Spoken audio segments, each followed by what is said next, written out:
انا اعطیناک الکوثر صدق اللہ مولانا العظیم۔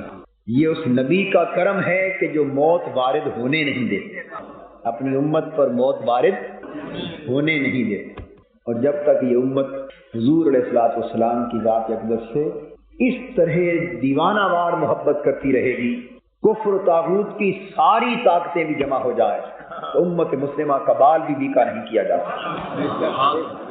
علامہ اقبال نے تو اس کافرانہ سازش کی بے نقاب کیا کہ یہ فاقہ کش جو موت سے ڈرتا نہیں ذرا، روح محمد اس کے بدن سے نکال دو، اور فکر عرب کو دے کے فرنگی تخیلات اسلام کو حجاز و یمن سے نکال دو۔ مگر کفر و طاغوت کو یہ خبر نہیں کہ اس فاقہ کش مسلمان کے جسم سے خون کا آخری قطرہ بھی تو نچوڑ کے نکالا جا سکتا ہے، مگر روح محمد کو نکالا نہیں جاتا۔ اس حقیقت سے بخوبی آگاہ رہنا چاہیے کہ وہ اگر امت مسلمہ کی شیرازہ بندی کے خلاف، امت مسلمہ کی عزت شوکت اور تمکنت کے خلاف، امت مسلمہ کی اس صفحہ ہستی پر پھر سے غلبے کی بحالی کے خلاف جس طرح کی چاہے سازشیں کر لے، مگر یہ بالآخر سازشیں کبھی کامیاب نہیں ہو سکتی، اس لیے کہ اس امت کی کشتی کو بہر طور کنارے پر پہنچنا ہے۔ زوال اور عروج یہ قوموں کی تاریخ میں آتے رہتے ہیں، قومیں کبھی ابھرتی ہیں، کبھی بھنور میں پھنستی، کبھی ڈوبتی نظر آتی، کبھی تیرتی نظر آتی۔ یہ اقوام و ملل کی تاریخ اور پوری تاریخ انسانیت ایسے ہزاروں نظارے چشم فلک کو کروا چکی، مگر آقا دو جہاں صلی اللہ علیہ وآلہ وسلم کی بعثت کے بعد چونکہ قیامت تک نہ کسی اور نبی کو مبعوث ہونا ہے، نہ کسی اور امت کو صفحہ ہستی پر آنا ہے، اس لیے رب ذوالجلال نے حضور علیہ الصلوۃ والسلام کی ختم نبوت کے ساتھ یہ فیصلہ سب فرما دیا کہ اب قیامت تک نبیوں میں یہی نبی اور امتوں میں یہی امت زندہ رہے گی۔ عروج، احیاء، غلبہ، عزت اور تمکنت اب اس امت کا مقدر بنا دیا گیا ہے۔ اس لیے حاضرین محترم، منہاج القرآن کی تحریک آپ کو مایوسیوں اور بے یقینیوں کے اندھیرے سے نکالنا چاہتی، اور بحمد اللہ تعالی ایسے لگتا ہے کہ آپ نکل چکے۔ منہاج القرآن کی تحریک اطراف و اکناف عالم تک اس پیغام انقلاب کو پہنچا دینا چاہتی ہے کہ اب شب ظلمت ختم ہو چکی، اب گنبد خضرا کے فیضان سے اس امت کی تقدیر کی سحر کا طلوع ہونے والا ہے۔ اب عقائد و جہاں کی نظر عنایت سے، اب آقا کے نالین پاک کے تصدق سے یہ تلاطم اور بمر کے زمانے ختم ہونے کو ہے۔ اب اس امت کی عظمت کا اجالا ہر سو نمودار ہونے کو ہے۔ آقا دو جہاں کا عشق اس امت کو پھر سے نئی زندگی، نئی تازگی عطا کرنے کو ہے۔ تاریکیاں چھٹنے کو ہیں، اجالے آنے کو ہیں، زوال اپنا لخت سفر باندھ چکا ہے، مایوسیاں اپنا بستر لپیٹ چکی ہیں، اب کامیابی کا یقین کشا کشا تمہارے قدموں کو چومنے کے لیے آ رہا ہے۔ کفر و طاغوت کے ایوانوں میں زلزلے بپا ہونے کو ہیں، اسلام دشمن طاقتیں اپنے عبرت ناک انجام کو پہنچنے کو ہے، اور وہ دن دور نہیں جب آقا دو جہاں کے غلام عظمت مصطفیٰ کے پھریرے لے کر شرق سے غرب تک ہر طرف پھیل جائیں گے۔ احیاء اسلام، اتحاد امت ہمارا مقدر بن چکا ہے۔ منہاج القرآن کی عالمگیر تحریک کے سپاہیوں، اسلام کی کامیابی اور آپ کی فتح مندی کے فیصلے آسمان پر کیے جا چکے ہیں۔ اب قدسی فقط اس زمین پر اس کامیابی کا نظارہ دیکھنے کے منتظر ہیں۔ بس تم کمر ہمت باندھ لو، اب غفلت کی نیند کا وقت نہیں رہا، اب بیدار ہونے کا وقت ہے۔ اب نعرے مستانہ لگا کر، سر پر کفن ہو کر آقا دو جہاں کے قدموں پر زندگی نچھاور کر دینے کا وقت ہے۔ اسلام کے سپاہی بن کے اٹھو، شرق سے غرب تک پھیل جاؤ، نفرتوں اور قدورتوں کے بیچ دبا دو، تفرقہ اور انتشار کی فضا کو ختم کر دو، اس رسول محبت کے پیغام کو عام کر دو۔ رسول رحمت کی رحمت کا فیضان عام کر دو تاکہ دیار کفر تک آقا دو جہاں کی عالمگیر نبوت کا پیغام ایک ایک کان تک پہنچ جائے۔ منہاج القرآن کا کوئی بچہ اس وقت تک اب چین کی نیند نہیں سو سکتا۔ منہاج القرآن پر اب آقا دو جہاں کی امت کی عزت اور اسلام کی عظمت بحال کرائے بغیر اس ادارے کے لوگوں پر آرام حرام ہو چکا ہے، چین حرام ہو چکا ہے، غفلت حرام ہو چکی ہے۔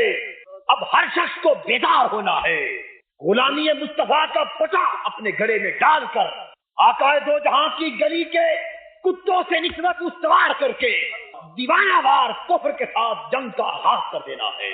انشاءاللہ تعالی کامیابی تمہارا مقدر ہوگا۔ اللہ آپ کے ساتھ ہے، انبیاء آپ کے ساتھ ہیں، اس کے ملائک آپ کے ساتھ ہیں، صحابہ و اہل بیت کی ارواح آپ کے ساتھ ہیں، سیدنا غوث پاک کی توجہ آپ کی طرف ہے، خواجہ اجمیر کا دھیان آپ کی طرف ہے، داتا علی حجویری کی توجہ آپ کی طرف ہے، بابا فرید کی توجہ آپ کی طرف ہے۔ زمین کے نیچے سے بھی اب اولیاء کرام کی روحیں تمہیں متوجہ کر کے بتا رہی ہے کہ اب دور عروج آ رہا ہے، تم کھڑے ہو جاؤ، ہم تمہارے ساتھ ہیں۔ سے چھونے والی فضائیں ہر سو ہر متنفس مسلمان کو یہ پیغام دے رہی ہے کہ اب قوت عشق سے ہر فرد کو بالا کر دے اور دہر میں اسم محمد سے اجالا کر دے۔ یہ اجالا ہو چکا ہے۔ شہر سیالکوٹ کے خوش نصیب باشندوں، اکمال کی روح آج اس عشق کا نظارہ کر کے جتنی خوش ہوئی ہوگی شاید اسے یہ لطف و فرد کبھی نصیب نہ ہوئی۔ آپ نے آقا دو جہاں کی نسبت کا برم رکھ کر آج اس کے دیرینہ خواب کو برا کر دیا۔ حاضرین محترم، منہاج القرآن کی تحریک کا مقصد وحید یہ ہے کہ اس دعوت عشق کو عام کیا جائے، اور میں اللہ جل مجدہ کی بارگاہ میں شکر ادا کرتا ہوں کہ یہ دعوت عام ہو چکی ہے۔ اس سے پہلے تو یہ کیفیتیں دیکھنے کو نہیں آتی تھی۔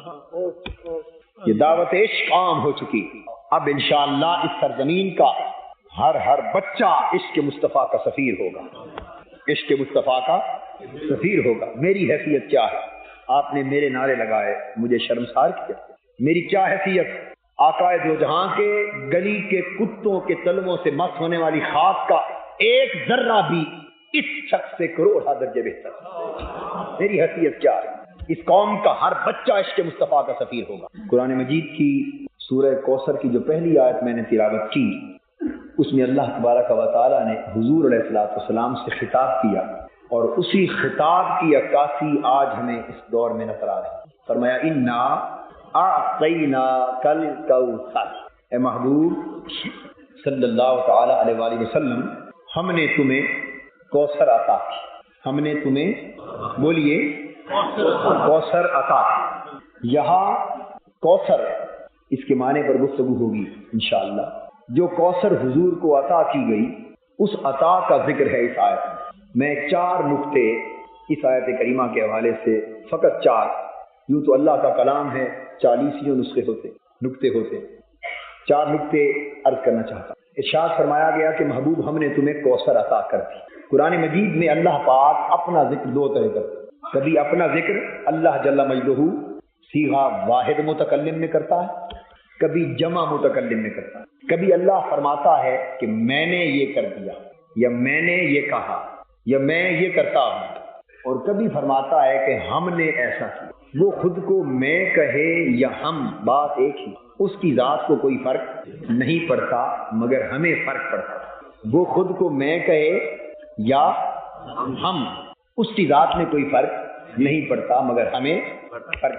میں کہنے سے کم نہیں ہو جاتا اور ہم کہنے سے بڑھ نہیں جاتا، مگر ہمیں فرق پڑتا ہے، کیونکہ ہماری سوچ پست، ہماری سوچ چھوٹی، ہماری سمجھ محدود، ہم پر دوسرے کے کلام کا اثر ہوتا ہے، اور ایک نفسیاتی اثر پڑتا ہے دوسرے کے کلام کا۔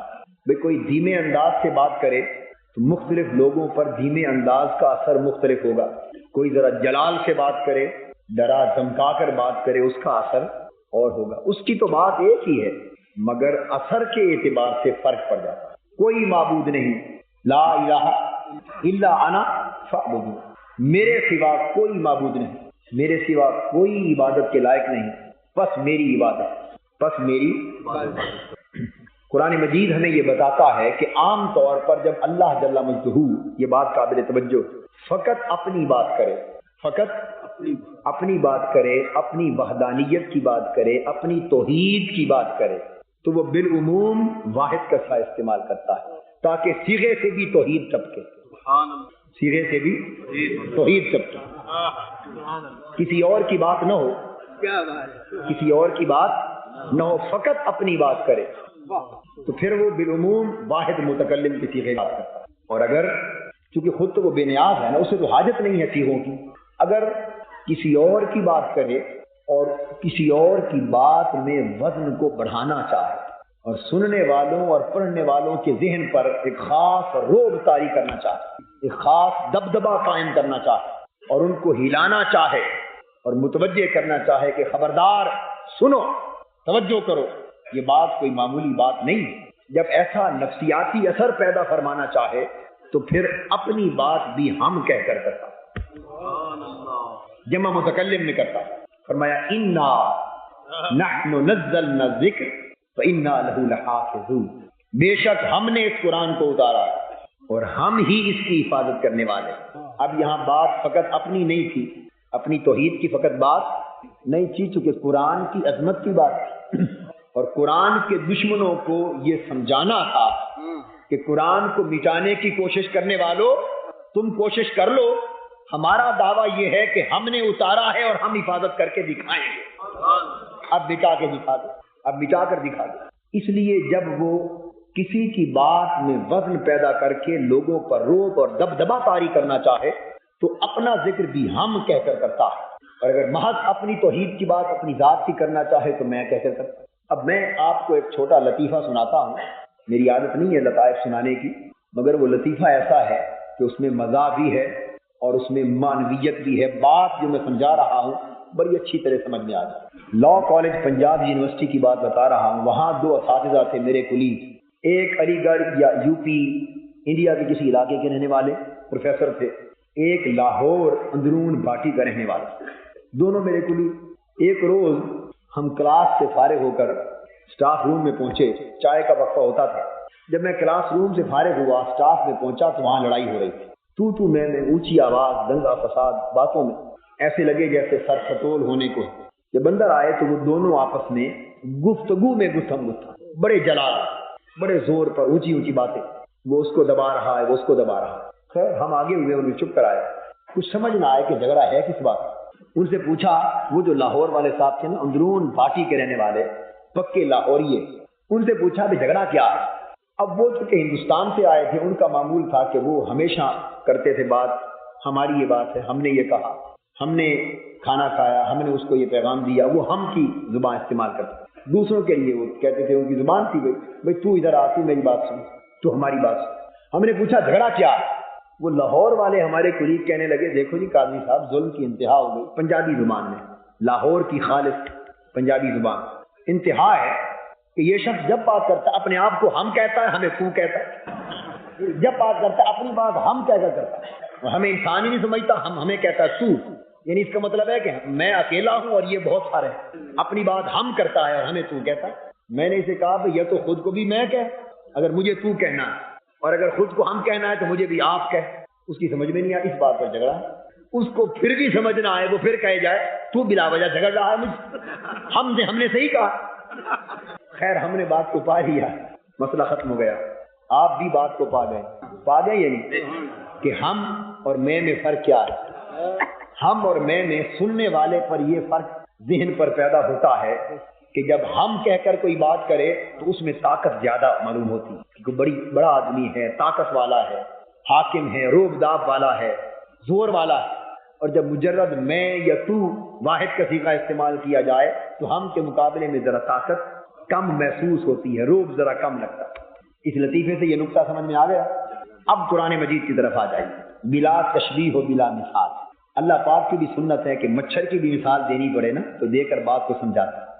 تو میں یہ عرض کر رہا تھا، اللہ تبارک و تعالیٰ نے جہاں کہیں قرآن میں فقط اپنی بات کی، کیونکہ وہ اپنا ذکر جس صیغے میں بھی کرے اسے کوئی فرق نہیں پڑتا، مگر جب کسی اور کی بات کی اور اس بات میں وزن بڑھانا چاہا، دبدبا زیادہ کرنا چاہا، روب بڑھانا چاہا اور سامع کو، قاری کو متوجہ کرنا چاہا، حتیٰ کہ چیلنج بھی دینا چاہا، تو پھر جمع کا صیغہ استعمال کر کے فرمایا ہم، جیسا کہ قرآن کو مٹانے والے، مسخ کرنے والے، رد و بدل کرنے والے اس آرزو کے لوگ بہت تھے۔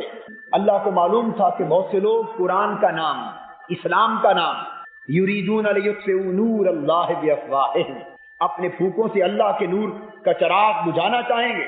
تو جب دشمنوں اور مخالفوں کے لیے اور منکروں کے لیے قرآن مجید کی عظمت کا سکہ ان کے ذہنوں میں بچھانا چاہا تو ارشاد فرمایا انا نحن نزلنا الذکر، بے شک ہم نے اس قرآن کو، اسلام کو اتارا، اس ذکر کو ہم نے نازل فرمایا، وَإِنَّا لَهُ لَحَافِظُونَ، اور ہم ہی اس کی حفاظت فرمانے والے۔ تم سے ہو سکتا ہے تو ایک حرف بھی بدل کر، اور آج تک 14 صدیاں بیت گئی، کوئی شخص قرآن کا ایک حرف بھی بدل نہ سکا۔ بالکل اسی طرح اللہ جل مجدہ نے قرآن مجید میں جہاں بھی آقائے دو جہاں کو بھیجنے کی بات کی اور آقائے دو جہاں کو عظمت عطا کرنے کی بات کی اور حضور علیہ الصلوۃ والسلام کی عظمت کا نقش مخلوق کے ذہنوں پر ثبت کرنے کی بات کی اور حضور علیہ الصلوۃ والسلام کی شان کو دوبالا کرنے کی بات کی اور مخالفوں کو عظمت مصطفیٰ کے حوالے سے چیلنج کرنا چاہا، تو پورا قرآن گواہ ہے وہاں لوگوں کے ذہنوں پر عظمت مصطفی کا دبدبا، عظمت مصطفی کا رعب اور جلال اور عظمت مصطفی کی دھاک بٹھانے کے لیے اللہ نے جہاں بات کی ہم کہہ کر بات کی۔ فرمایا وما ارسلناک الا رحمۃ للعالمین، اور محبوب ہم نے تمہیں صرف ساری کائنات کی رحمت بنا کے بھیج دیا۔ حضور کو بھیجنے کی بات تھی، فرما سکتا تھا کہ وما ارسلتک الا رحمۃ للعالمین، کہ میں نے بھیجا ہے رحمت بنا کر۔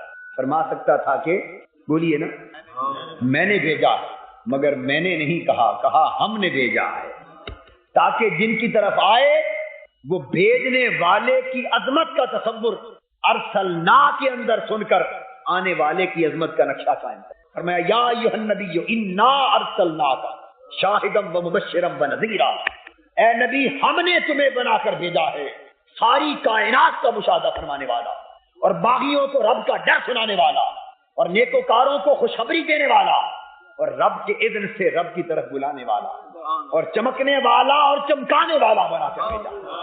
مگر ہم نے بھیجا، کیا بولیے نا ہم نے بھیجا۔ اپنی بات کی تو فرما دیا انا، اور محبوب کی بات کی تو کہا انا، جمع کی بات۔ یاد رکھیے کہ یہاں واحد متکلم یا جمع متکلم کا صیغہ رب اپنی ذات کی خاطر نہیں، مصطفیٰ کی ذات کی خاطر استعمال فرمایا ہم نے تمہارا ذکر اونچا کر دیا ہے۔ اے ذکر مصطفی کو نیچا کرنے کی آرزو کرنے والوں، اب تمہارا مقابلہ مصطفیٰ سے نہیں براہ راست خدا سے ہے، چونکہ یہ خدا کا اعلان ہے کہ ہم نے ذکر اونچا کر دیا۔ اب جو کوئی خدا سے بڑا بن جائے میرے محبوب کا ذکر نیچا کر لے گا، اور جو خدا سے بڑا نہیں ہو سکتا میرے محبوب کا ذکر نیچا نہیں کر سکتا۔ یہ جو کلمہ ہے نا نا ورفعنا، یہ اس طرف متوجہ کر رہا ہے۔ فرمایا علم نشرح لک صدرک، آپ پورا قرآن اٹھا کے دیکھیے، آقا کی عظمتیں جہاں بیان کی ہے جمع متکلم سے، نہیں فرمایا کہ علم اشرح لک صدرک، نہیں فرمایا کہ محبوب کیا تمہارے لیے تمہارا سینہ میں نے کھول نہیں دیا، کہہ سکتا تھا نا، نہیں فرمایا۔ فرمایا علم نشرح، کیا تمہارا سینہ ہم نے کھول نہیں دیا، ہم نے کھول نہیں دیا۔ آپ نے غور فرمایا آقا کی عظمت کا جہاں ذکر کیا صیغہ جمع متکلم سے، تاکہ اس صیغے میں جو عظمت کا پہلو ہے وہ ساری کی ساری عظمت مصطفیٰ کو منتقل ہو جائے۔ اللہ کے کلام میں جتنی عظمت ہے وہ ساری حضور کو منتقل ہو جائے۔ اب جب آپ اس قاعدے کو سمجھ چکے، اب سورہ کوثر کی طرف آئیے۔ فرمایا انا اعطیناک الکوثر، ہم نے تمہیں کوثر عطا کر، محبوب ہم نے تمہیں کوثر عطا کر۔ یہ جو ہم سے بات شروع کی، یہ پہلا لفظ ہی بتا رہا ہے کہ بہت کچھ ملنے والا ہے۔ یہ جو عطا ہوا معمولی عطا نہیں، یہ معمولی عطا نہیں، کوئی بڑی عطا ہے جس کا ذکر ہم کے ذریعے کیا، کوئی بڑی عطا۔ انا اعطیناک الکوثر، ہم نے تمہیں عطا کی۔ تو یہ جو انا کا کلمہ ہے، یہ اللہ رب العزت کے کلام میں عظمت کو اجاگر کرنے اور اس عظمت کو من و ان مصطفیٰ کی شان میں منتقل کر دینے سے عبارت ہے کہ جو میرے کلام میں عظمت نظر آ رہی ہے نا، بس یہ میرے مصطفیٰ کی عظمت، یہ میرے مصطفیٰ کو ہونے والی عطا کی عظمت ہے، یہ ہے انا کا معنی۔ اس کے بعد فرمایا، اور حضور کی بات کی، یہ بھی نقطہ واضح کر دوں، جس طرح اپنا ذکر وہ جمع متکلم میں اللہ نے کر لیا، عربی میں کبھی ایسا استعمال ہوتا ہے کہ بات ایک کی ہوتی ہے مگر اس کی عظمت کو اجاگر کرنے کے لیے جمع کی ضمیر استعمال کرنا، تو فرما سکتا تھا انا اعطیناکم الکوثر، جس طرح اپنے لیے ایک ہو کر جمع کا صیغہ استعمال کیا نا، حضور کے لیے بھی جمع کا صیغہ استعمال کر سکتا تھا مگر اس نے نہیں کیا۔ اپنے لیے جمع کا صیغہ استعمال کرنا اس امر کی طرف اشارہ ہے کہ عداوت میں جلنے والے سہم جائیں، ٹھٹر جائیں، یہ کلام کی عظمت انہیں دبا دے، انہیں پتہ چلے کہ بہت کچھ عطا کرنے کا ارادہ رکھتا ہے اور بہت بڑی عطا ہوئی، یہ عطا کی عظمت اور حضور کی عظمت کی طرف اشارہ، مگر حضور کے لیے جمع کا صیغہ استعمال نہیں فرمایا، اس لیے کہ مخاطب کو وہ سی اپنی بات، کیا اپنی بات، مخاطب کو جس سے خطاب کیا جائے سنیے، اس سے تعلق تھوڑا ہو تو صیغے تکلف کے استعمال ہو،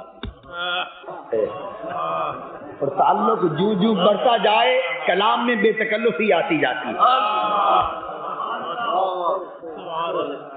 آپ کی دوستیاں ہوتی ہیں، اگر تعلق بہت زیادہ نہ ہو اور اس تعلق میں رکھ رکھاؤ ہو، تعلق میں رکھ رکھاؤ ہو، تعلق میں کچھ جھجک ہو، کچھ پردے ہوں، تو ہمیشہ آپ کہہ کر بات کرتی ہے، آپ یہ میری بات سنیں، اور جب دوستی بڑھ جائے اور پردے اٹھ جائیں، جھجک دور ہو جائے، رکھ رکھاؤ نہ رہے، تعلق بڑھ جائے، تو پھر تم کہتے ہیں، کیا کہتے ہیں؟ آپ چھوڑ دیتے ہیں، کیا کہتے ہیں؟ تم کہتے ہیں، اور پھر کوئی پردہ بھی باقی نہ رہے اور کوئی حد بھی باقی نہ رہے، تعلق کے درمیان کوئی حد فاصل باقی نہ رہے، اور تعلق قرب کی انتہا کو جا پہنچے، یعنی ثم دنا فتدلا فکان قاب قوسین سے بڑھ کر او ادنا ہو جائے، جب تعلق او ادنا کو جا پہنچے، تو جب ساری حدیں تعلق میں اٹھ جائیں تو پھر تم بھی نہیں، پھر تو کہتے، یہ بے تکلفی کی انتہا ہے، بے تکلفی کی، تو کہنا یہ وہ ڈگری ہے جس سے پتہ چلتا ہے کہ اندازہ کر لو جسے تو کہہ کے بلا رہا ہوں وہ کتنا عزیز ہوگا میرا، وہ کتنا قریبی ہوگا۔ وہ ایک غزل کا ایک مصرع بھی ہے، آپ تھے پھر تم ہوئے پھر تو کا عنواں ہو گئے، 3 درجے ہیں، آپ تھے پھر تم ہوئے پھر تو کا عنواں ہو گئے، یعنی پہلے جب تعلق میں رکھ رکھاؤ تھا آپ کہہ کر بات ہوتی تھی، تعلق بڑھ گیا تو تم کا لفظ چلنے لگا، اور جب تعلق انتہا کو پہنچا اب اس میں بے ساختی بھی آ گئی، اس میں بے ساختی آگ فرمانے لگے تم، بلکہ تو اپنی بات کی عظمت مصطفیٰ کو اجاگر کرنے کے لیے فرمایا انا اعطینا، بے شک ہم نے عطا کی، اور محبوب سے خطاب کیا تو رکھ رکھاؤ کے صیغے استعمال نہ کیے کہ کہیں کوئی ناداں تعلق میں فرق نہ سمجھ بیٹھے، تعلق میں دوری نہ سمجھ بیٹھے، تعلق میں بعد نہ سمجھ بیٹھے، فرمایا آتینا کا، محبوب تجھے عطا کی، تاکہ سننے والا سمجھ لے کہ یہ کوئی اتنا قریبی محبوب ہے کہ جس کے تعلق میں رکھ رکھاؤ تک نہیں۔ اب اس کے بعد فرمایا آتینا، بے شک ہم نے عطا کی، ہم نے عطا کی کوثر۔ اب دوسرا نقطہ جو عرض کرنا چاہتا ہوں اس کا تعلق آتینا سے، یہ ماضی کا صیغہ ہے، یہ کیا ہے؟ بولیے، ماضی، حال بیان نہیں فرمایا، مضارع کے صیغے میں بات نہیں کی کہ صیغہ مضارع میں اگر بات ہو تو اس کا معنی ہوتا، اگر صیغہ مضارع استعمال ہوتا تو اس کا معنی ہوتا ہم تمہیں عطا کرتے ہیں یا کریں گے، عطا کرتے ہیں یا کریں گے، اور آتینا میں فرمایا ہم نے عطا کر دی، عطا ماضی کا صیغہ اس وقت استعمال کرتے ہیں جب کام کے ہو چکنے کا یقین دینا مقصود کہ یہ کام پورا ہو چکا، اب اس کام کا کوئی حصہ بھی باقی پورا ہو گئے۔ آپ جب نکاح کے لیے ایجاب و قبول کرتے ہیں تو فقہائے کرام بیان کرتے کہ ایجاب و قبول میاں بیوی کا یا تو دونوں صیغہ ماضی میں ہوں یا اگر ایک صیغہ حال میں ہو تو دوسرا ماضی میں۔ اگر کوئی کہہ دے کہ میں تم سے نکاح کرتا ہوں اور جواب میں بھی کہہ دیا جائے کہ قبول کرتا ہوں یا کرتی ہوں، دونوں مضارع کے صیغے میں اگر آ جائیں تو اس مجلس میں ان کلمات سے نکاح منعقد نہیں ہوتا، نقص پیدا ہو جاتا، اور حکم یہ ہے کہ نکاح اسی مجلس میں منعقد ہو جائے، مکمل منعقد ہو جائے۔ تو ماضی کا صیغہ استعمال کرنے کا فائدہ یہ ہوتا ہے کہ جب ماضی میں بات کی تو اس کا مطلب یہ ہوا کہ جو کام کرنے کے لیے بیٹھے تھے وہ ہو گیا، وہ ہو گیا، اب اس میں کوئی کام باقی مکمل ہو گیا۔ رب ذوالجلال نے یہ نہیں فرمایا کہ نعطیک الکوثر، نہیں فرمایا کہ ہم تمہیں کوثر عطا کرتے ہیں یا کریں گے، نہیں فرمایا۔ ادھر فرمایا وَلَسَوْفَ يُعْطِيكَ رَبُّكَ فَتَرْضَىٰ، بات چونکہ قیامت کے لیے کی جا رہی ہے، بات چونکہ خصوصیت سے قیامت کے لیے کی جا رہی ہے، اس لیے وہاں وَلَسَوْفَ يُعْطِيكَ کی بات کی، ان قریب تمہیں اتنا دے دیں گے کہ تو راضی ہو جائے، قیامت کے لیے بات۔ اور یہاں بات قیامت کو دینے کی نہ تھی بلکہ پہلے دے چکنے کی تھی۔ فرمایا انا اعطینا، محبوب کوثر کی شکل میں جو کچھ تمہیں دینا تھا دے چکا، جو کچھ تمہیں دینا تھا دے چکا ہوں، تیری جھولیاں بھر چکا ہوں، اب آگے جھولیاں بھرا کر دے چکا، اب اس میں کچھ بھی باقی، سب کچھ جو دینا تھا بشکل کوثر دے چکا۔ اس میں یقین پیدا کرایا جا رہا ہے کہ اللہ کی عطائیں کوثر کی شکل میں حضور پر مکمل ہو چکی، اس میں کوئی کمی باقی۔ اور دوستو جب کوئی کام مکمل ہو چکے تو مکمل ہونے کا معنی ہی یہ ہوتا ہے کہ کمی رہ جائے، کمی نہ رہ جائے۔ اگر کمی رہ جائے تو کام مکمل نہیں ہوتا۔ اگر آقائے دو جہاں کی شانوں میں، آقائے دو جہاں کی عظمتوں میں، آقائے دو جہاں کی رفعتوں اور سطوتوں میں اگر کسی قسم کی کمی، کجی، نقص یا کمزوری معاذ اللہ رہ گئی ہوتی تو رب ذوالجلال اسے مکمل فرماتے اور یہ نہ کہتے کہ جو کچھ دینا تھا دے چکا، چونکہ جب دے چکا تو پھر کوئی کمی نہ رہ گئی۔ انا اعطینا کا معنی یہ ہے کہ محبوب کوثر کی شکل میں جو دینا تھا تمہیں عطا کر دیا، اب تیرے یہاں کوئی کمی نہیں۔ اور تیسرا نقطہ اس میں یہ اعطینا کے لفظ یہ اعطا سے ہے، کس سے ہے؟ اعطا سے۔ آتینا بھی نہیں کہا، تے کے ساتھ نہیں کہا، اعطا سے کہا، اسی سے عطیہ ہے، اسی سے اور اسی سے عطا سے۔ فرمایا آتینا کل کوثر، محبوب کوثر تمہیں عطا کر دی، کوثر تمہیں عطا کر دی، بطور عطیہ کے دے دیا، بطور عطیہ کے دے دیا۔ اور جب کوئی کسی کو عطیہ دے دیتا ہے تو امانت رکھتا ہے یا مالک بنا دیتا ہے؟ بولیے۔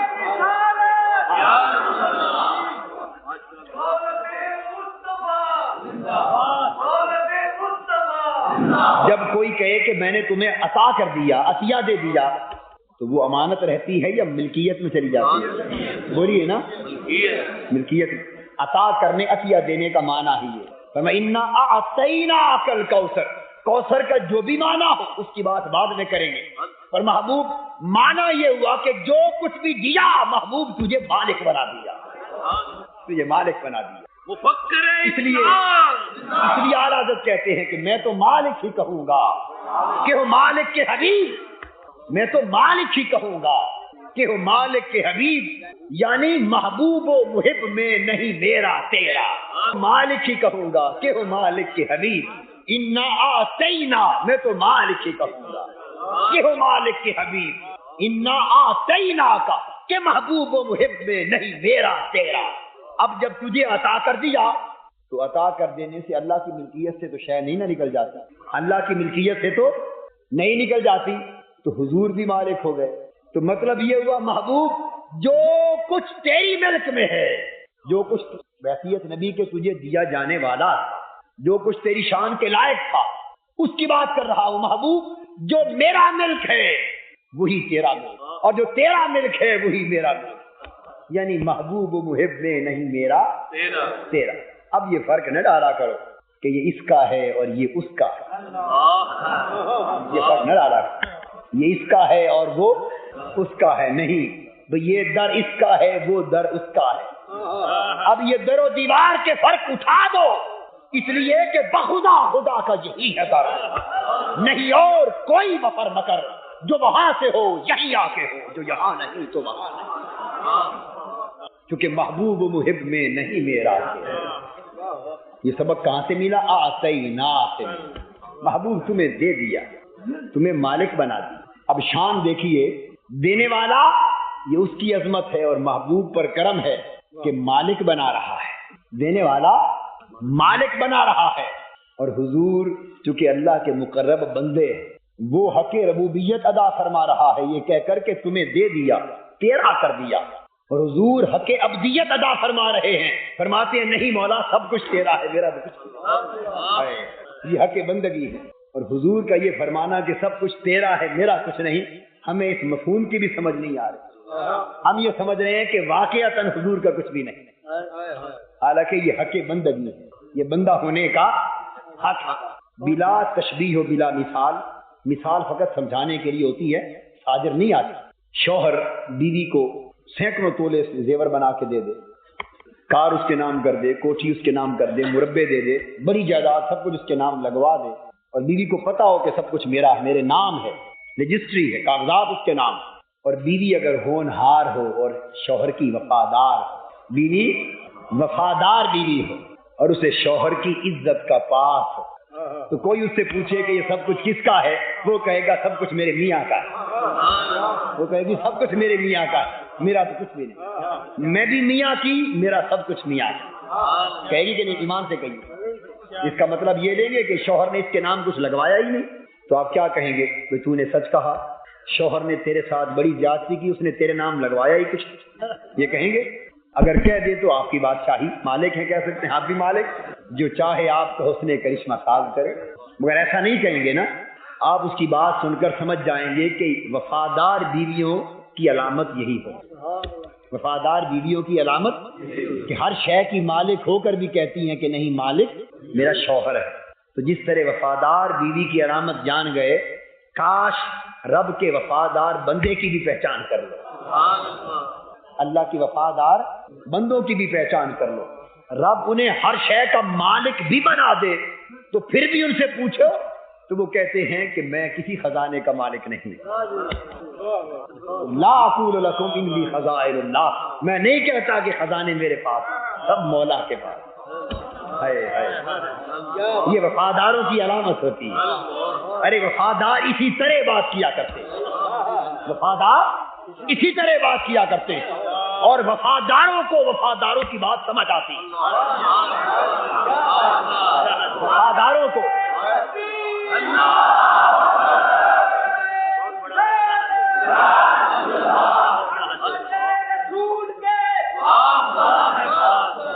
اور پورا قرآن اس نقطے کو جا بجا واضح کرتا ہے، جو وفادار ہوں انہیں پتا ہوتا ہے کہ وفاداری کی شرط کیا ہے۔ وفاداری بشرط استواری اصل ایمان ہے، مرے بتخانے میں تو جا گاڑو، مرے بتخانے میں تو کعبے میں جا گاڑو برہمن کو۔ وفاداری ایک شے ہے، اسے سمجھنے کی کوشش، یہ وفاداروں کو ہی پتا ہے کہ بات کیسے کرتے۔ کیا وفادار بندہ کہہ سکتا ہے کہ ہاں میرے پاس خزانے ہے؟ ارے وہ تو ساری رات کھڑا ہو کر اپنے قدموں پر ورم لا کر اور رب سے یہ سن کر کہ تاہا ما انزلنا علیک القرآن لتشقی، کہ پیارے قرآن تجھ پر اس لیے تو نہیں اتارا کہ تو اتنی مشقت میں پڑ جا۔ ذرا فرق دیکھو، اوروں کو کہے کہ جاگا کرو، محبوب کو کہے کہ سویا کر، اوروں کو کہے جتنا جاگو گے اتنا پاؤ گے، اور محبوب سے کہے محبوب کچھ تو سو بھی آیا، اِنَّ لَكَ فِي النَّهَارِ لَسَبْحًا طَوِيلًا۔ محبوب ذرا دیکھیے تو صحیح بات ہے، محبوب رات کو سو جایا کر۔ مولا کیوں؟ محبوب اس لیے کہ دن کو بھی تجھے بڑے کام کرنے ہوتے ہیں۔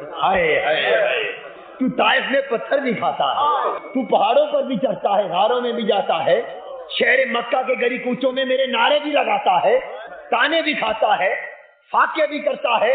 دن کو میرا محبوب تو بڑی مشقتیں اٹھاتا ہے، وہی مشقتیں کافی ہیں، رات کو سو جایا کر،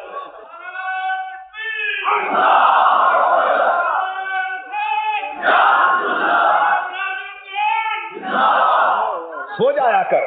اور پھر کیسے؟ محبوب جس طرح چاہے اسی طرح حکم قرآن کا بنتا چلا جاتا۔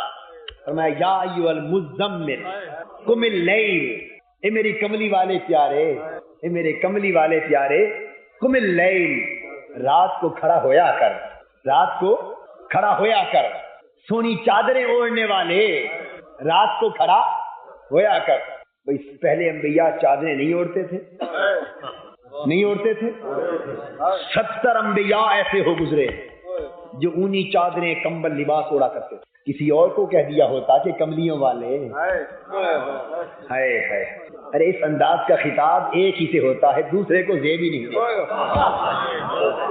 اس انداز کی باتیں ایک ہی سے ہوتی ہیں، اسی سے جسے حبیب بنایا جاتا ہے۔ میں تو مالک ہی کہوں گا کہ وہ مالک کے حبیب۔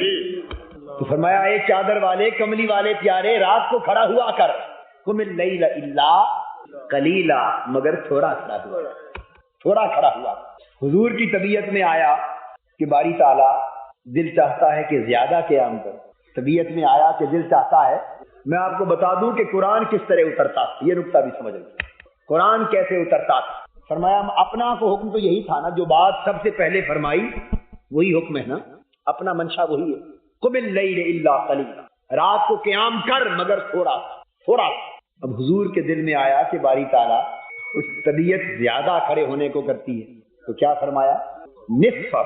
اچھا محبوب، اگر تو چاہتا ہے زیادہ کھڑا ہونا تو آدھی رات کھڑا ہو جائے، آدھی رات قیام کر لے۔ حکم بدل دیا، حکم بدل دیا۔ پہلا حکم کیا تھا؟ تھوڑا سا قیام کر۔ جب چاہا کہ محبوب کا دل زیادہ کھڑا ہونے کو کرتا ہے، فرمایا نصف۔ اسی لمحے فرمایا محبوب میں حکم دوں یا بدل دوں میری شان میں کوئی فرق نہیں آتا، مگر قرآن تو اترتا اس لیے ہے کہ تو چاہتا جائے حکم بنتا جائے، تو چاہتا جائے حکم بنتا جائے۔ نصف۔ نعرہ رسالت، نعرہ رسالت۔ اچھا میں ترجمہ بتا رہا ہوں۔ اچھا محبوب تیرا دل کرتا ہے کہ آدھی رات قیام کرے، نصف ہم اسی کو حکم بنا دیتے، آدھی رات کھڑا ہو جائے۔ اور پھر محبوب اگر میں نے فقط یہ کہہ دیا کہ آدھی رات قیام کیا کر، تو کبھی ایسا بھی تو ہوگا کہ دور سے سفر کر کے آئے گا تو تھکا ہوا ہوگا، کبھی ایسی رات بھی تو آئے گی کہ تو تھکا ہوا ہوگا، دور پہاڑوں سے سفر کر کے آئے گا، میرے گلاب کی پنکھڑیوں سے بھی نرم و نازک پیارے، دور سے آئے گا، کبھی طائف سے آئے گا، کبھی پتھروں سے زخمی ہو کے آئے گا، لیکن رات کو اٹھنے سے تو نہیں رہے گا، اٹھنا تو پھر بھی چاہے گا، مگر تیرے جسم کی تکلیف اس وقت اس کا تقاضا ہوگا کہ اب آدھی رات نہیں، اس سے کچھ کم کھڑا ہوا جائے۔ تو میں نے اگر نصف ہو ہی کہہ دیا کہ آدھی رات کھڑا ہو، تیرے جسم کو تکلیف ہوئی تو محبوب پھر آدھی رات کے لیے تو تکلیف میں مبتلا ہوگا، تجھے تکلیف نہ ہو ہم حکم پھر بدل دیتے، تمہیں تکلیف نہ ہو ہم ایک اور حکم بھیج دیتے، اب ان قسم قلیل۔ اچھا کبھی کبھی اگر تکلیف ہو تو کوئی بات نہیں، آدھی رات سے بھی کچھ کم کر لیا۔ آج کتابوں کی بات نہیں ہے، آج درسی کتابوں کی بات نہیں ہے، ٹھیک ہے، آج درسی کتابوں کی بات نہیں ہے، آج فقط محبت کی بات۔ آپ کو نکتہ سمجھا رہا ہوں کہ قرآن اترتا کس طرح تھا اور اللہ کا حکم بنتا کس طرح ہے، اللہ کا حکم بنتا کس طرح ہے۔ ارے یہ منشا ایسی ہے، محبوب جس طرح چاہتا ہے وہی بن جاتا۔ کسی نے کیا خوب کہا، جس طرف وہ نظر نہیں آتے ہم وہ رستہ ہی چھوڑ دیتے، اور کعبہ بنتا ہے اس طرف ہی ریاض، کعبہ بنتا ہے اس طرف ہی ریاض، رخ جدھر کو وہ موڑ لیتے، رخ جدھر کو وہ موڑ لیتے۔ فَلَنُوَلِّيَنَّكَ قِبْلَةً تَرْضَىٰ، محبوب ہمیں قبلوں سے کیا کرنا، ہم کوئی محتاج ہیں قبلوں کے؟ جس قبلے پر تو راضی ہے ادھر پھیر دیتے، جس پر تو راضی ہے اسی کو قبلہ بنا دیتے، جس پہ تو راضی ہے اسی کو قبلہ بنا دیتے۔ ہمارا مقصود تو تجھے راضی کرنا ہے۔ میری زندگی بھی عجیب ہے، میری بندگی بھی عجیب ہے، جہاں مل گیا تیرا نقش پا وہی میں نے کعبہ بنا۔ ارشاد فرمایا اللہ جل مجدہ نے کہ محبوب سب کچھ تمہیں دے دیا، اور سب کچھ لے کر بھی حضور نے فرمایا نہیں، قابل توجہ ہے یہ بات، سب کا ارشاد کیا، اعطیناک، محبوب تمہیں دے دیا، مالک بنا دیا، تجھے عطیہ کر دیا. آپ کسی کو کچھ ہبہ کر دیں، عطیتاً دے دے، تو کوئی اس میں مداخلت رکھتے نہیں رکھتے نا. اللہ رکھ سکتا ہے، وہ مالک.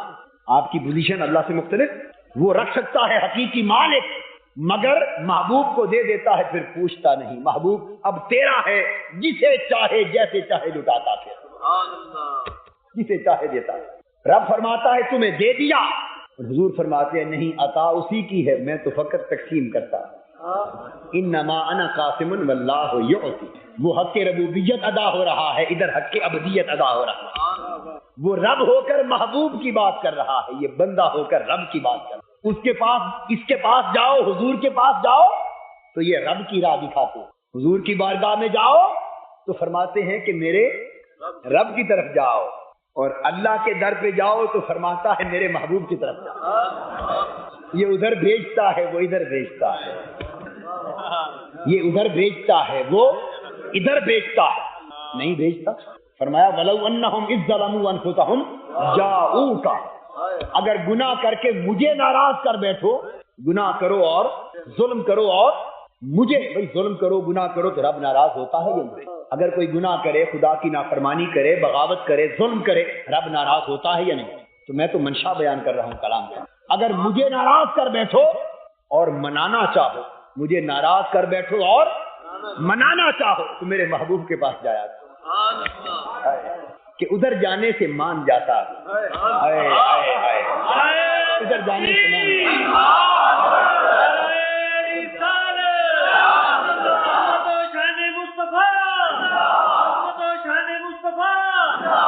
اور اسے چھوڑ کر سیدھا میری طرف آؤ گے تو روٹھا رہوں گا. اسے چھوڑ کر سیدھا میری طرف آؤ گے تو روٹھا رہوں گا. مجھے منانا ہے تو سیدھا ادھر جایا کر، ادھر جایا کر. حق ربوبیت ادا ہو رہا ہے کہ سب کچھ دے دیا. اعطینا. ادھر حق ابدیت ادا ہو رہا ہے کہ میرے پاس تو کچھ بھی نہیں، سب میرے مولا کا. قرآن کو پڑھ لی، میں نے ایک اصول دیا نا، اب اس کو 100 جگہ قرآن میں اپلائی کر لیں. اگر کسی جگہ جواب غلط آ جائے تو میرا گریبان پکڑ. کسی جگہ جواب غلط آ جائے، بات یہی نہ ہو میرا گریبان پکڑ. میں 2-4 نمونے اور عرض کر دیتا ہوں. حق ربوبیت اللہ نے کیا بیان کیا؟ اللہ نے بیان کیا عسیٰ ان یبعثک ربک مقاما محمودا. محبوب قیامت کے دن یقیناً تجھے مقام محمود پر کھڑا کیا جائے گا. عسیٰ کا لفظ شاید کے لیے آتا ہے، مگر قاعدہ کلیہ یہ ہے کہ اللہ اور اللہ کے رسول کے لیے آئے تو یقین کا معنی نہیں، اوروں کے لیے آئے تو شاید. کیا شان ہے؟ اوروں کے لیے آئے تو اس کا معنی شک میں پڑ جاتا ہے، رب اور رب کے رسول کے لیے آئے تو شک دور ہو جاتا ہے. اللہ فرمایا عسیٰ ان یبعثک ربک مقاما محمودا. محبوب یقین کر لے، اور محبوب کے امید ما جعلت بمکہ من البرکہ. اے اللہ باری تعالیٰ، جو برکت تو نے مکہ کو دی ہے، میرے مدینہ کو مکہ کی برکت سے 2 گنا زیادہ برکت دے دے. اب یہ سوچنے والی بات ہے، محبت مکہ سے زیادہ کروا رہے ہیں، برکت مکہ معظمہ کی برکت سے 2 گنا زیادہ کروا رہے ہیں. یہ ساری چیزیں کس چیز کی ترغیب کے لیے ہیں؟ لوگوں کو کدھر متوجہ کر رہے ہیں؟ یہ سیدھا راستہ بتا رہے ہیں کہ لوگوں مجھ سے، میرے شہر سے، میری نسبت سے محبت کرو. یہ ایمان ہے. عشق کرو. حتیٰ کہ اپنے وزن کرنے والے پیمانوں سے بھی فرمایا اس کی برکت دے. اب پھر متفق علیہ حدیث بخاری مسلم کی ایک اور، ابو ہریرہ رضی اللہ تعالیٰ عنہ روایت کرتے ہیں، آقا علیہ السلام نے فرمایا قال ان الایمان لیعرض الی المدینہ کما تعرض الحیۃ الی جحرها. فرمایا جب قیامت کا دن قریب آئے گا، دجال کا دور ہوگا، فتنوں کا دور ہوگا، تو اس وقت ایمان بچانے کی مشکل ہوگی. ایمان بچانے کی. فرمایا تم تو لوگوں کی بات کرتے ہو کہ لوگ اپنا ایمان کہاں بچائیں گے. آقا علیہ السلام نے فرمایا کہ خود ایمان کو بھی پناہ کی تلاش ہوگی. خود ایمان پناہ تلاش کرے گا. ایمان چاہے گا کہ مجھے کہیں پناہ ملے. فتنوں کا دور اتنا بڑا دور ہوگا دجال کا کہ ایمان کو حفاظت چاہیے ہوگی. آقا علیہ السلام نے فرمایا کہ آخری زمانے میں ایمان سارا سمٹ کر دنیا سے ایمان میرے مدینہ میں آ جائے گا. اور اس طرح سمٹ آئے گا جس طرح سانپ سمٹ کر اپنے بل میں آ جاتا ہے اور حملے سے محفوظ ہو جاتا ہے، اس طرح ایمان میرے مدینے میں آ کے محفوظ ہو جائے گا. اس کا مطلب یہ ہوا کہ آقا علیہ السلام نے یہ بات سمجھا دی کہ لوگوں میری ذات کے ساتھ محبت یہ ایمان، چونکہ فرمایا ایمان کی حفاظت مدینے میں ہوگی، ایمان کی پناہ مدینے میں ہوگی۔ اب سوچنے کی بات ہے، دجال کا زمانہ ہے، فتنوں کا دور ہے، ادھر مکہ معظمہ بھی ہے، ادھر کعبۃ اللہ بھی ہے جہاں لوگ حج کے لیے جا رہے ہیں، جس رخ کی طرف منہ کر کے نماز پڑھ رہے ہیں۔ آقا علیہ السلام یہ بھی تو فرما سکتے تھے کہ ایمان سمٹ کر مکہ میں آ جائے گا، یہ نہیں فرمایا۔ کعبۃ اللہ موجود ہے مگر فرمایا ساری دنیا کا ایمان سمٹ کر میرے مدینہ میں آ جائے گا، یعنی ایمان کو بھی پناہ مدینے میں ملے گی۔ اس کا مطلب آقا علیہ السلام یہ سمجھا رہے ہیں کہ اگر ایمان کی پناہ بھی مدینے میں ہے تو ایمان والو تمہارے ایمان کی اور تمہارے ایمان کی پناہ بھی میرے مدینے میں ہے، میری نسبت سے ہے، میری نسبت محبت سے ہے۔ اگر ایمان کی حفاظت یہاں ہو رہی ہے، اگر ایمان کی حفاظت فتنوں کے دور میں، دجال کے دور میں، بربادی کے دور میں، دنیا پرستی کے دور میں اگر ایمان کی حفاظت صرف عبادات سے ہو سکتی، نماز روزے حج زکات سے ہو سکتی، اعمال صالحہ سے ہو سکتی اور نیک کاموں سے ہو سکتی، طواف سے ہو سکتی، حج، تو آقا علیہ السلام یہ فرماتے کہ ایمان کو مکہ میں پناہ ملے گی۔ مکہ موجود ہے، کعبہ موجود ہے، حج موجود ہے، عمرہ موجود ہے، سب کچھ ہے، مگر فرمایا سب کچھ ہوگا مگر ایمان کی پناہ صرف مدینہ میں ہوگی، یعنی ایمان کی حفاظت میری نسبت میں ہے، میری محبت میں ہے، میرے تعلق میں ہے۔ جو جتنا میری غلامی میں مضبوط ہے اس کا ایمان اتنا محفوظ ہے، جو جتنا میری محبت سے معمور ہے اس کا ایمان اتنا محفوظ ہے۔ یہ آقا علیہ السلام نے بڑی عجیب بات امت کو سمجھا دی۔ اسی وجہ سے آقا نے فرمایا، حضرت عبداللہ بن عمر روایت کرتے ہیں اور امام ترمذی، امام نسائی، ابن ماجہ سب نے روایت کی حدیث، اور حدیث حسن صحیح۔ عبداللہ بن عمر روایت کرتے ہیں، آقا علیہ السلام نے فرمایا، من استطاع ان يموت بالمدینہ فلیمت بہا فانی اشفع لمن یموت بہا۔ فرمایا لوگوں، میرے امتیوں، جس سے ہو سکے میرے مدینے میں مرنا، موت کا وقت آئے اور اگر ہو سکے تو وہ میرے مدینے میں مرے، کیونکہ جو میرے مدینے میں مر کے دفن ہوگا میں اس کو شفاعت کر کے جنت میں لے جاؤں گا۔ آپ دیکھیں محبت کی کتنی بڑی ترغیب ہے، کتنی بڑی ترغیب ہے۔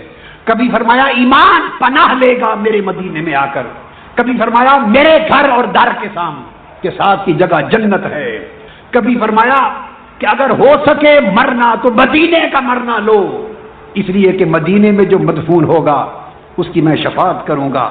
اب یہاں ایک نکتہ ہے، ایمان کو بچانے کے لیے موت کا ذکر کیا، یاد رکھ لیں۔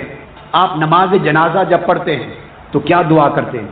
اللہم من احییتہ فاحیہ علی الاسلام، اے اللہ جس کو تو زندہ رکھے ہم میں سے، اللہم من احییتہ منا، ہم میں سے جس کو تو زندہ رکھے اسے اسلام پر زندہ رکھ، یعنی زندگی اسلام پر، جس کو تو ہم میں سے زندہ رکھے اسے اسلام پر زندہ رکھ، یعنی زندگی بولیے اسلام پر۔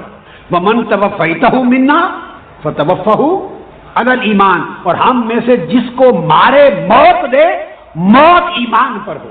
تو آقا علیہ السلام نے ایک معیار دیا، فرمایا زندگی اسلام پر ہو، کیا؟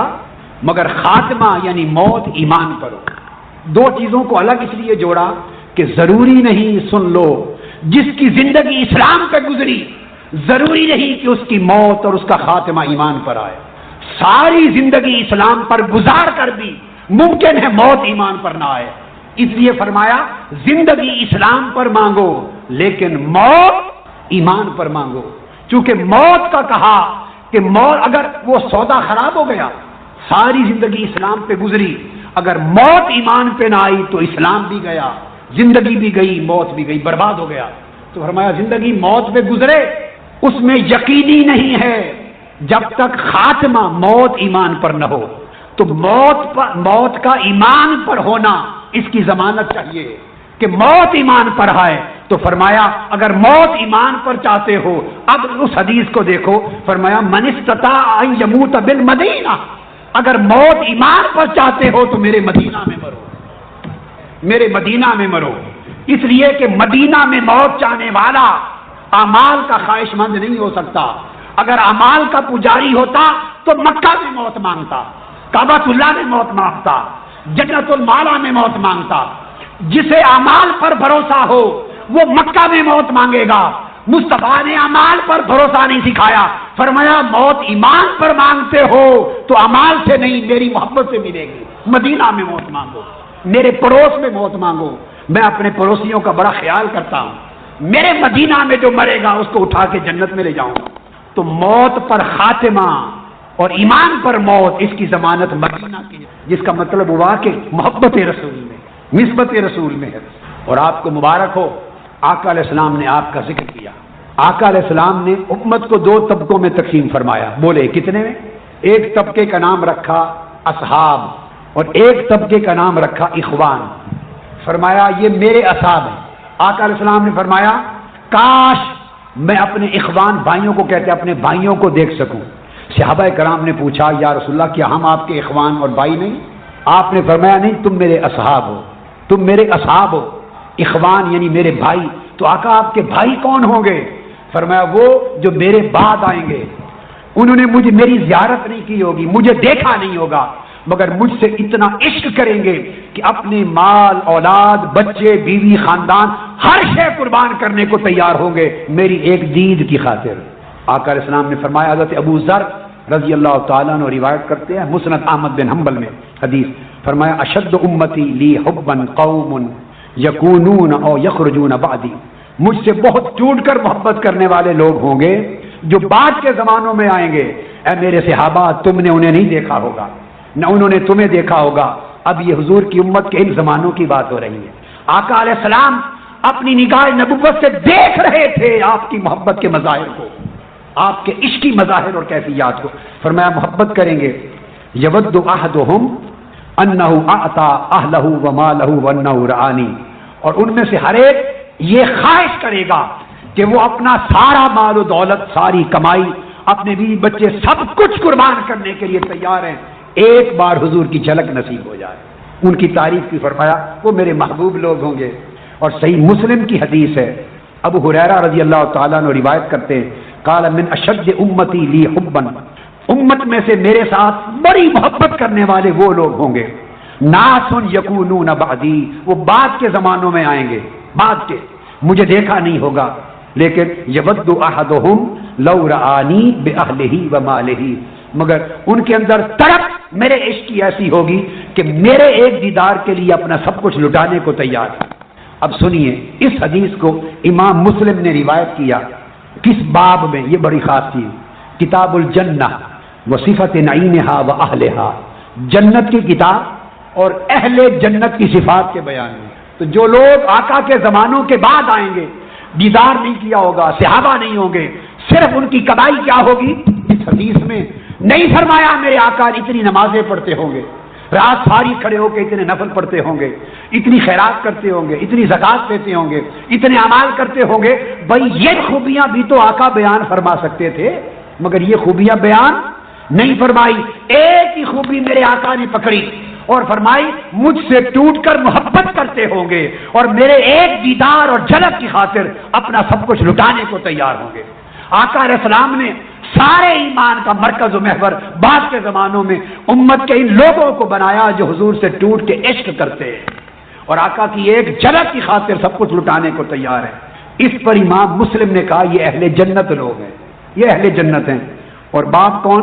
فرمایا فیمن یود رؤیت النبی باہلہ ومالہ، جو اپنی مال، دولت، بیوی، بچے سب کچھ قربان کرنے کو تیار ہیں حضور کی ایک جھلک کے لیے۔ یہ امام مسلم نے باپ بنایا ہے۔ پھر اسی طرح ایک اور حدیث میں یہی لفظ ہیں، فرمایا خدا کی عزت کی قسم جس کے قبضہ قدرت میں میری جان ہے، لیاتین علی احدکم یوم ولا یرانی، ایسا زمانہ آئے گا جب لوگوں نے مجھے نہیں دیکھا ہوگا، ثم لئن یرانی احب الی من اہلہ ومالہ، اور ان کی محبت کی شدت یہ ہوگی کہ میری ایک جھلک کو تڑپیں گے، خواہ ان کا سب کچھ لٹ جائے، میرے ایک دیدار کے لیے اپنے بیوی بچے، اپنا مال و دولت لٹانے کو تیار ہوں۔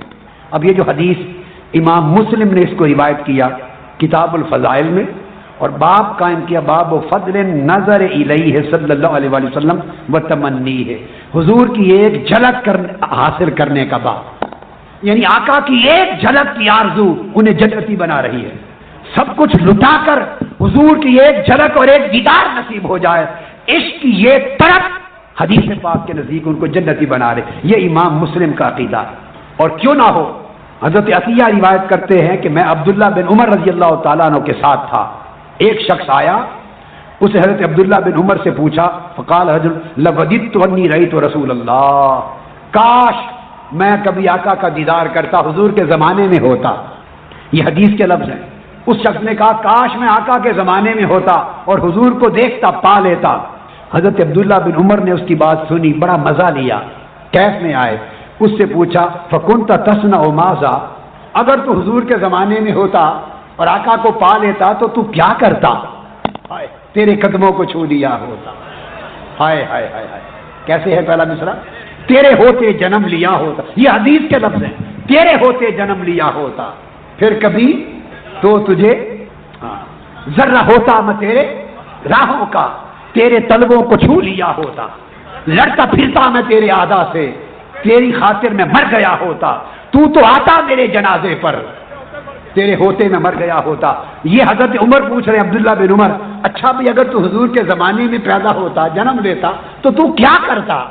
ہائے ہائے ہائے ہائے. یہ باتیں عمل کی نہیں ہیں، یہ عشق اور محبت کی باتیں. تو کیا کرتا؟ تو كُنْتَ تَصْنَعُ مَاذَا، بتاؤ پھر کیا کرتا؟ اللہ اکبر. آگے جواب سنیے. وہ کہتے ہیں كُنْتُ وَاللَّهِ أُؤْمِنُ بِهِ وَأُكَبِّرُ مَا بَيْنَ يَدَيْهِ، خدا کی قسم میں اگر ان کے زمانے میں ہوتا ایمان لاتا، پھر حضور کو چومتا پھرتا. حضور پر ایمان لاتا اور پھر آقا کو چومتا پھرتا. میں آقا کو چومتا پھرتا، میں آقا کو چومتا پھرتا. وہ اطیعہ، پھر ان کی اطاعت کرتا، جو حکم دیتے بجا لاتا. فقال له ابن عمر، پھر عبداللہ بن عمر نے اسے کہا الا ابشرک، تیری بات سن لی، اب بتا تمہیں خوشخبری نہ سنا دوں، خوشخبری نہ سنا دوں؟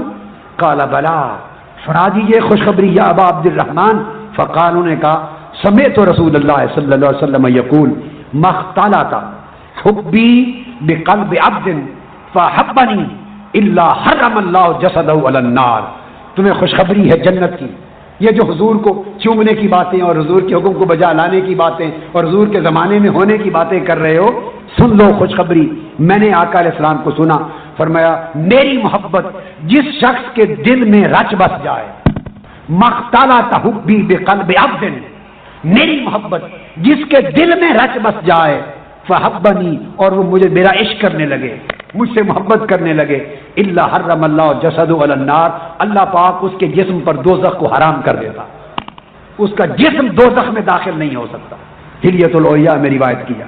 اسی لیے سیدنا صدیق اکبر رضی اللہ تعالیٰ عنہ فرماتے ہیں، کنز العمال میں امام ہندی نے روایت فرماتے ہیں الصلاۃ علیہ، حضور کی حدیث، امحق للخطایا